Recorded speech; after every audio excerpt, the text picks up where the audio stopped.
Enfin connu, Denis Kadima va désormais conduire à la destinée de la Commission électorale nationale indépendante. Son entérinement s'est effectué après la lecture du rapport de la commission mixte paritaire chapeautée par André Mbata. Mais cette plénière était très mouvementée. Bagarre, jette des sachets d'eau et des cris qui ont constitué cette plénière, dont les députés du FCC qualifient cet enterrement des théâtres de chez nous. Mais dans les camps du pouvoir, et même chez les religieux, on soutient qu'il faut commencer à préparer ce scrutin de maintenant. Mais l'enlisement de la situation actuelle n'aide pas. Les processus de la désignation du futur président de la Commission électorale nationale indépendante étaient au point mort. La confession religieuse qui incombe la charge de la désignation ne s'attendait toujours pas. L'ultimatum fixé aux confessions religieuses dépassé, c'est l'une des rares questions qui a fait l'unanimité au sein de la classe politique. Les élections ne doivent pas se dérouler au-delà de 2023. Voilà pourquoi le bureau Mbosso a battu un travail de titan pour sauver les processus électoraux avec cet entérinement. Affirmer que c'est officiel que X est président de la Commission nationale électorale, ça n'engage que vous. Les députés nationaux membres des groupes parlementaires du FCC ont fait une forte déclaration politique hier. Vous aviez reçu le texte, vous l'avez analysé, vous l'avez publié, et notre position était claire. Vous affirmez que c'est officiel que X est président de la Commission nationale électorale, ça n'engage que vous. Les députés nationaux membres des groupes parlementaires du FCC ont fait une forte déclaration politique hier. Vous aviez reçu le texte, vous l'avez analysé, vous l'avez publié, et notre position était claire. Ce n'est pas le lieu de tout ce qui vient de se passer. Et il est temps pour notre famille politique de se réunir. Et je pense que dans les heures qui suivent, la position de notre famille politique de l'IFCC sera connue en rapport avec cette pièce de théâtre. Si c'est ça la conséquence du théâtre, de la scène de théâtre qui vient de se passer, je ne ferai que poursuivre. Qu'on ait identifié 145 députés et qu'on tienne une séance d'entérinement du bureau de l'Assemblée de la CENI. Deuxièmement, nous avons été attaqués et ça c'est très grave. On a laissé entrer des personnes, des hommes armés à l'intérieur de l'émission et qui ont touché même sur l'intégrité physique des députés du FCC. Nous disons non. Troisièmement, vous venez de voir l'ambiance. L'ambiance dans laquelle vient de se passer l'entérinement de la CENI, des membres de la CENI. Est-ce cette ambiance que nous voulons pour les prochaines élections de 2023, où nos amis qui sont restés à l'intérieur sont en train de chanter, de jubiler, parce qu'ils ont pris des amis et des gens pour qui nous savons que la conclusion, la corruption et d'autres actes immoraux plutôt, ont été posés pour qu'ils soient investis. De la nation à la magistrature suprême et nous engageons à lui offrir une majorité parlementaire confortable lors des élections générales de 2023. Présidentielle de 2023, Félix Tshisekedi reçoit un soutien détail. Le président congolais peut désormais compter sur l'appui indéfectible de députés nationaux, principalement le groupe des révolutionnaires qui ont réussi à faire basculer la majorité parlementaire en faveur de l'union sacrée de la nation. Ces élus nationaux promettent de défendre, même au prix des sacrifices suprêmes, le combat de Félix Tshisekedi. À travers une déclaration lue ce samedi à l'hémicycle du Palais du Peuple, par le député Justin Dédé-Kodoro, leur porte-parole, ils ont également apporté leur soutien à l'état des sièges, décrété dans les provinces du Nord Kivu et de l'Ituri. De la nation à la magistrature suprême et nous engageons à lui offrir une majorité parlementaire confortable lors des élections générales de 2023. 4. Réitérons notre soutien au maintien de l'état de siège et demandons au gouvernement de la République de mettre en exécution avec efficience toutes les recommandations adoptées par l'Assemblée nationale en sa plénière du 7 octobre 2021 relatives à l'examen et l'adoption du rapport de la Commission Défense et Sécurité. 5. Appelons le peuple congolais à demeurer vigilant et à faire échec aux ennemis de la paix qui, par des ragots, infusent de fausses nouvelles pour déstabiliser notre cher et beau pays, la République démocratique du Congo, ainsi que ses institutions. Abordant la question sur l'enterrement du bureau de la CENI, ces révolutionnaires, membres de l'Union sacrée, ont appelé le bureau de l'Assemblée nationale à mettre toutes les batteries en marche pour que les élections se tiennent dans le délai. Problématique de la taxe sur le registre des appareils mobiles RAM, le gouvernement se prépare à apporter des réponses lors du prochain Conseil des ministres. C'est ce qu'a indiqué le Premier ministre Jean-Michel Sama-Lukonde lors de la réunion du Conseil des ministres, comme l'a dit le porte-parole du gouvernement à travers son compte-rendu d'une commission parlementaire d'enquête en vue de statuer sur la traçabilité des fonds déjà récoltés. Pour ce qui concerne la question orale avec débat adressé au ministre de Postes, Télécommunications et Nouvelles Technologies qui a été débattu le mercredi dernier à l'Assemblée nationale. Le Premier ministre a informé le Conseil qu'il a reçu le rapport écrit du ministre ainsi que les recommandations pertinentes formulées par les députés nationaux sur cette question. Il a rassuré les conseils que le gouvernement a bien capté les messages de la population à travers ses élus et qui s'attelle à donner des réponses appropriées. Le dossier est en préparation et il sera soumis aux délibérations du prochain Conseil de ministres. Rappelons que la taxe RAM est fustigée par la majorité de la population. Les députés de la majorité exigent sa suppression pure et simple.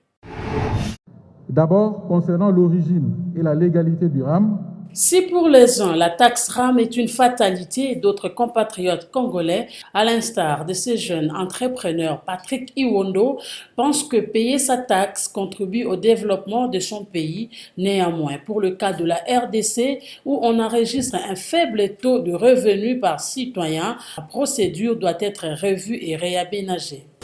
Était justement expliqué à la population, mais je ne vois pas d'inconvénients par rapport à cela et à ce que les gens appellent abusivement détournement ou acquis à tort ces taxes qui peuvent aider le pays à émerger. Bon, personnellement, je ne suis pas pour qu'on puisse supprimer ces taxes, mais on peut recadrer comme je viens de le dire. Autrement, ces taxes, car le pays ne peut que se développer en payant les taxes. Et qu'on puisse aussi sensibiliser les gens ou la population afin qu'ils sachent en profondeur c'est quoi et pourquoi on nous fait payer. Parce que moi-même, je peux dire, s'il faut dire victime, je fais partir de ces victimes, donc je paye. Bon, moi je pense après cette plénière, à l'avenir peut-être, ils pourront recadrer comment faire pour afin que chacun de nous ne sente pas cette récupération des taxes électroniques.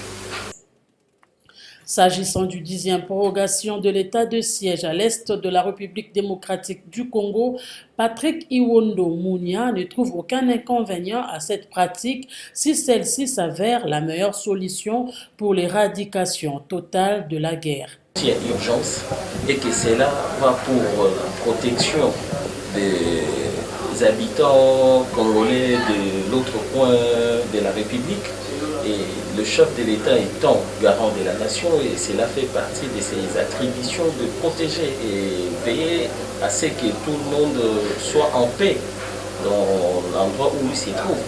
Et je ne vois pas le mal qu'on puisse prolonger à plusieurs fois cette mesure. En sa qualité de leader de la jeunesse de la commune de Kinshasa, Patrick Mounia Iwondo promet des actions de grandes envergures en faveur de la jeunesse de sa commune dès son retour du sommet Turquie-Afrique.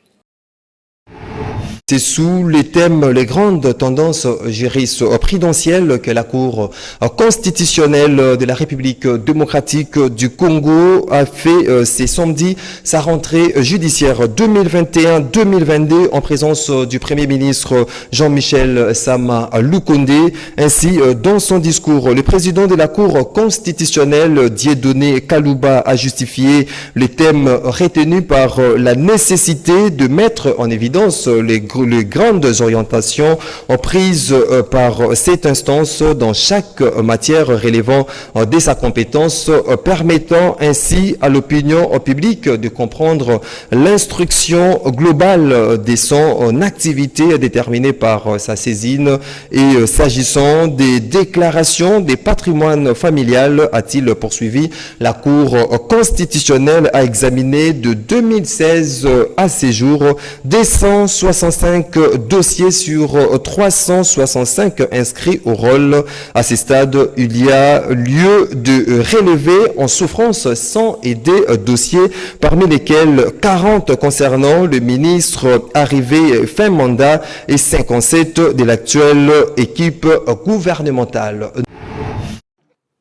Eva Massoudi, vous porterez la voix de la RDC lors de la COP26 de Glasgow dans 2 semaines. Qu'est-ce que vous attendez de ce rendez-vous? Oui, face au réchauffement climatique, la RDC apporte ses ressources, ses potentiels naturels comme une réponse aux enjeux du climat. Notre potentiel forestier, ça a été présenté ici, à la capacité de séquestration planétaire de toutes les pollutions planétaires. Et en plus de forêts, nous avons les tourbières, nous avons des mangroves. Et à côté de cela, nous avons un grand réseau hydraulique, le fleuve Congo, deuxième par son débit, deuxième au monde par sa longueur. Nous avons la capacité de produire donc l'énergie hydroélectrique pour préserver les forêts et donner l'alternative au bois de chauffe et aussi les minerais stratégiques par rapport à la transition écologique. Voilà, c'est la réponse que la RDC va aller à Glasgow en étant un pays solution au problème du climat. Ça, c'est pour la réponse que vous voulez apporter, mais vous attendez aussi quelque chose des pays industrialisés. Évidemment, parce que nous devons protéger ces forêts pour les besoins des services de l'humanité. Ça nécessite une compensation parce que ces forêts, on doit s'entendre dire que ce sont nos ressources naturelles. Nous les utilisons, c'est notre garde à manger, c'est toute notre vie. Alors maintenant que nous devons les protéger pour l'humanité, ça nécessite une alternative, ça nécessite une compensation par exemple à la culture sur brûlis. Donc il faut que la République démocratique du Congo, évidemment et les pays du bassin du Congo, nous puissions accéder au fonds pour le climat, pour atteindre l'objectif de l'atténuation et aussi au fonds pour l'adaptation et que lesquels fonds ne doivent pas être considérés comme un don à l'aide au développement, mais plutôt un droit au vu des sacrifices et abnégations que nous allons faire. En dehors de ça, j'ajoute la question des minerais stratégiques, les cobalt, le lithium, les coltans, etc. Mais il faudrait qu'il y ait un mécanisme pour la transformation locale en vue de leur donner une plus-value. Donc voilà, c'est comme ça que nous allons nous présenter à Glasgow, RDC Pays Solutions, au sein du bassin du Congo. Le locataire du 9e niveau de l'immeuble du gouvernement a poursuivi son séjour de travail à Dubaï, aux Émirats Arabes Unis. Vêtu d'un djellaba tenu des Émiratis, Cherubin Okende Senga, ministre des Transports, Voies de Communication et des Désenclavements, a visité en marge de l'Expo Dubaï 2020 le stand de la RDC et ce, avant l'adresse du chef de l'État Félix Antoine Tshisekedi Tshilombo à ses grands rendez-vous.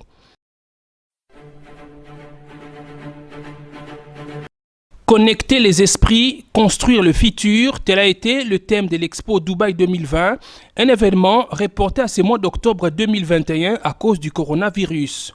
Le numéro 1 des transports congolais a pris part active à ce grand rendez-vous en présence du prince héritier de Dubaï, Ardan Ben Al Maktoum, qui a vu le président Félix Tshisekedi, en vrai défenseur de la RDC, interagir sur les opportunités d'affaires dans plusieurs secteurs, notamment le transport, avec Reem Al-Hashimi, ministre d'État émirati en charge de la coopération internationale et directeur général de l'Expo Dubaï 2020. Juste après, Cherubin Okende et les autres membres du gouvernement présents à Dubaï ont accompagné le président de la République dans la visite des stands jusqu'au pavillon de la RDC à cette première exposition universelle organisée dans la région du Moyen-Orient, Afrique-Asie du Sud.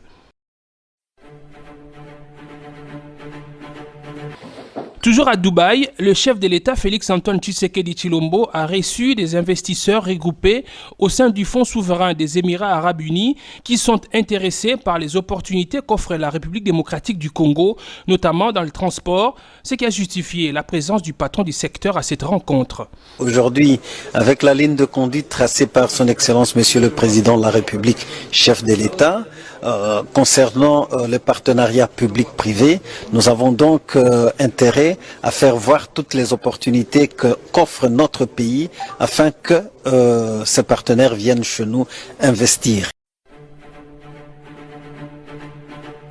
Profitant de son séjour à Dubaï, le ministre Chérubin Okende a rencontré le groupe Mercedes-Benz, conduit par son manager pour l'Afrique, Pratek Palta, qui était accompagné de Nalen Hassine, responsable du groupe Mercedes pour l'Afrique centrale.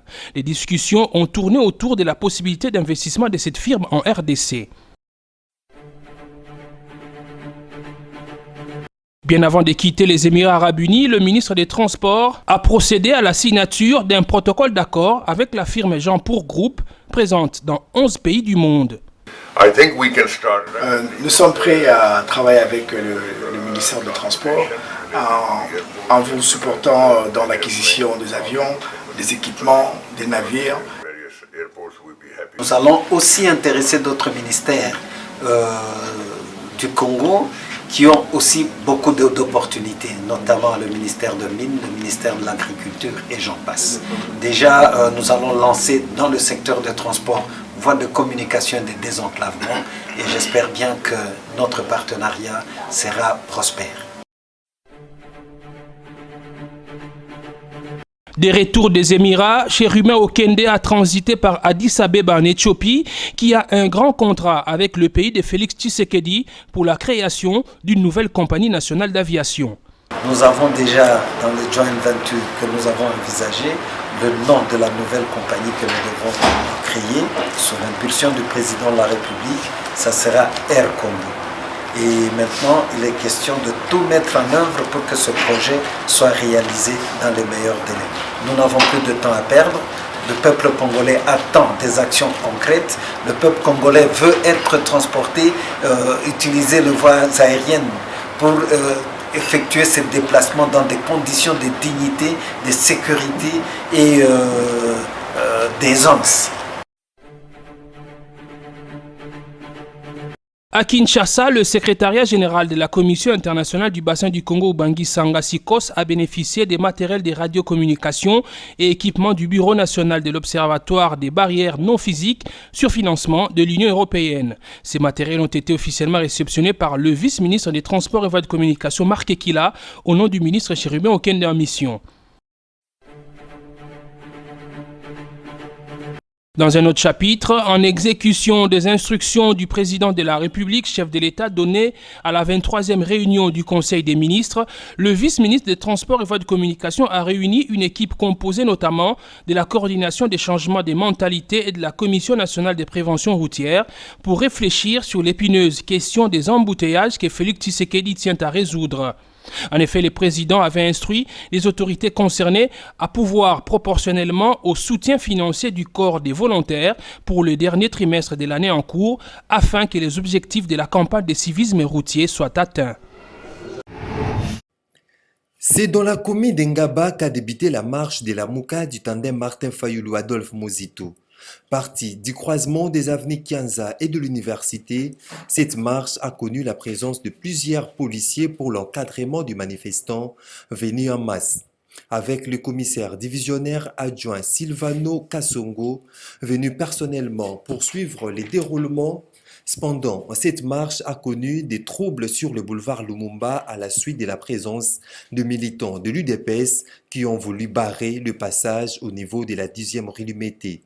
La police a fait usage de gaz lacrymogènes pour disperser le militant du parti présidentiel qui avait déjà brûlé de pneus sur la chaussée. Une situation qui n'a pas empêché la poursuite de la marche jusqu'à la première rue Lumété, point de chute. Ainsi, dans son adresse, Martin Fayulu Madidi a promis de mobiliser les militants pour tenir un sit-in au Palais du Peuple si l'Assemblée nationale, par le biais de son président Christophe Mbosso-Kodia, tenait au passage en force dans la désignation des animateurs de la CENI. Martin Fayulu a une fois de plus dénoncé les registres des appareils mobiles en République démocratique du Congo. Pour lui, RAM s'ajoute à la misère déjà vécue au quotidien par la population. Il a appelé à sa suppression.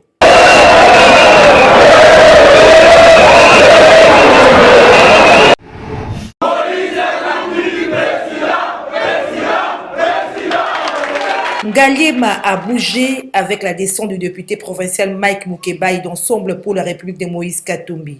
Toujours proche de sa base, cette première descente de Mukebai Nkoso ici à Barré lui a permis d'échanger avec sa base sur des questions brûlantes de l'heure. D'abord, la vie au sein de l'Union sacrée. Où nous connaissons beaucoup de frictions. Vous savez qu'en ce moment-ci, il n'y a pas de compromis entre nous et l'UDPS autour du poste à nous confier. Ils nous ont proposé le poste de rapporteur adjoint. Pourtant, considérant notre poids, c'est plutôt le poste de rapporteur qui nous revient. Nous avons fait une concession, mais de leur côté, il n'y a pas eu de concession, donc nous ne sommes pas prêts à accepter. Nous n'accepterons pas, nous avons déjà fait des concessions la fois passée. La question de la gestion de la capitale de la RDC ne pouvait échapper à cet élu de Lingouala. Je les ai entretenus aussi sur les questions de la ville de Kinshasa, que j'estime mal gouvernée, notamment la question du marché central, complètement bloqué, il n'y a pas d'avancée. Je ne crois même pas qu'il existe le moindre projet là-dessus. C'est autour de toutes ces questions. Donc, en fait, nous sommes en train de nous mettre en ordre de bataille. Ce qui importe pour nous à partir d'aujourd'hui, c'est de nous lancer dans l'implantation de notre parti. Cette descente du député provincial Mike Mukebai démontre à suffisance que le parti de Moïse Katumbi ratisse large, s'est mis à l'ordre de bataille.